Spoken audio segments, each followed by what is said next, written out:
বাংলাদেশে যারা রাজনীতি করেন, আবার দেখা যাচ্ছে যে যারা বিভিন্নভাবে বিভিন্ন প্রতিবাদ করেন অথবা বিভিন্ন প্রতিবাদ সমাবেশগুলি করেন অথবা বিভিন্ন টক শো করেন।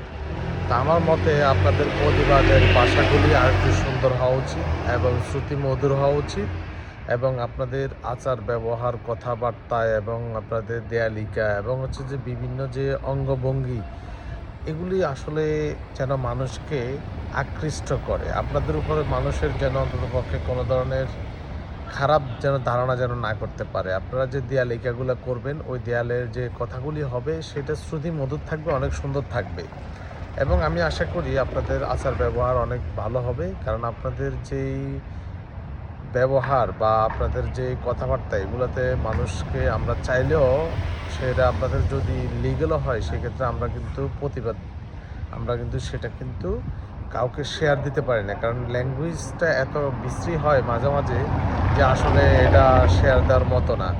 সো আমি মনে করি যে আপনাদের আরেকটু সংযত বজায় আপনারা কথাবার্তা বলবেন এবং আপনাদের আন্দোলন বা বিভিন্ন স্লোগানগুলিও আপনাদের আরেকটু স্মার্ট এবং সুন্দর হবে এবং আপনারা সেটা প্রয়োজনে বিভিন্ন নোট করে আপনারা সেই স্লোগানগুলি দিবেন এবং আপনারা যে এডুকেটেড সেটা আপনাদের একটা সেটাতে যেন অন্ততপক্ষে ওই স্লোগানে যেন সেটা যেন বোঝা যায়।